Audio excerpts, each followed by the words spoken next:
រដ្ឋមន្ត្រីក្រសួងទេសចរលោកថោងខុនចូលខ្លួនទៅបំភ្លឺនៅរដ្ឋសភាតាមការកោះអញ្ជើញពីគណៈកម្មការទី7នៃរដ្ឋសភានៅរសៀលថ្ងៃទី19ខែវិច្ឆិកានេះនៅក្នុងជំនួបនោះលោកថោងខុនបញ្ជាក់ថាក្រសួងទេសចរមិនបានជាប់ពាក់ព័ន្ធរឿងប្រាក់ចំណូលពីការលក់សម្បត្តិជូនភ្ញៀវទេសចរចូលទស្សនាប្រាសាទអង្គរទេ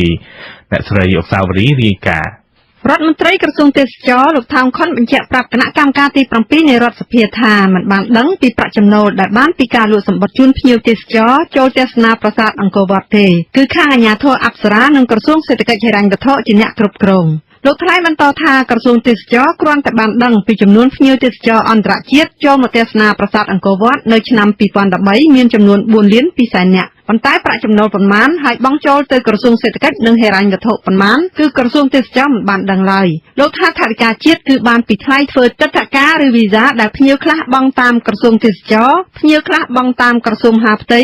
ភ្ញៀវខ្លះបង់តាមក្រសួងការបរទេសជាដើមក្រសួងនេះក៏មិនបានដឹងចំនួនប៉ុន្មានដែរប៉ុន្តែក្រសួងទេសចរបានដឹងពីចំណូលជាតិទៅលើវិស័យឯកជនដូចជាលើសន្តាគារលើភោជនីយដ្ឋានលើសេវាដឹកជញ្ជូនជាដើម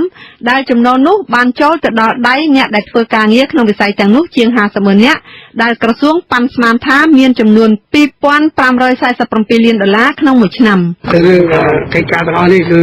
ចង់ដឹងច្បាស់គឺខ្ញុំបានសំណូមពរឲ្យគណៈកម្មការទី7លោកធ្វើការផ្ទាល់ឬក៏សាកសួរទៅអាជ្ញាធរអប្សរាតែម្ដងដោយមើលឃើញថាប្រាក់ចំណូលពីភ្ញៀវទេសចរនៅតែមិនច្បាស់លាស់ប៉ុន្តែពីមួយឆ្នាំទៅមួយឆ្នាំក្រសួងទេសចរបានទាក់ទាញភ្ញៀវទេសចរចេះតែកើនឡើងមកទស្សនាប្រទេសកម្ពុជានិងមកទស្សនាប្រាសាទបេតិកភណ្ឌជាតិនោះប្រធានគណៈកម្មការទី7នៃរដ្ឋសភាលោកយ៉ែមបញ្ញរិទ្ធបានស្នើសុំឲ្យក្រសួងទេសចរជាអ្នកគ្រប់គ្រងលក់សម្បត្តិជូនភ្ញៀវចូលទស្សនាប្រាសាទបុរាណខ្មែរវិញក៏ប៉ុន្តែអ្វីដែលជាសំណុំពរក៏ដូចអាដាមមានប្រសាសន៍ដែរគឺយើងស្នើសុំឲ្យបន្តការគ្រប់គ្រងការលក់សម្បត្តិបង្គោលនឹងយកមកឲ្យក្រសួង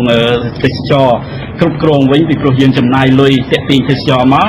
មិនគួរណាបណ្ដោយឲ្យគេលក់សម្បត្តិយកចំណេញទៅអញ្ចឹងដូច្នេះដើម្បីឲ្យចំណូលចូលដល់ថវិកាជាតិបានកើនឡើងកាត់បន្ថយភាពក្រីក្រដើម្បីប្រមូលថវិកាជាតិឲ្យបានច្រើនយើងស្នើសុំយ៉ាងទទូចឲ្យយកការលក់សម្បត្តិចូលមើលអង្គរនោះមកគ្រប់គ្រងតាមរយៈក្រសួងទេសចរវិញអាចអាលីធីឆ្លើយតបនឹងសំណើនេះលោកថោងខុនថ្លែងថាជាសំណើដែលត្រូវពិគ្រោះយោបល់ច្រើនពីគ្រប់ស្ថាប័នដែលលោកមិនអាចផ្ដល់ចម្លើយបានភ្លាមទេភ្ញៀវទេសចរអន្តរជាតិដែលមកទស្សនាប្រាសាទអង្គរវត្តត្រូវបង់ប្រាក់ម្នាក់$20ក្នុងការទស្សនាប្រាសាទពេញមួយថ្ងៃ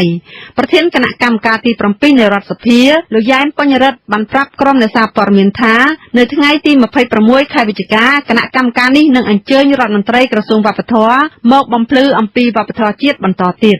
នាងខ្ញុំអុកសាវរីវិទ្យុអាស៊ីសេរីភ្នំពេញ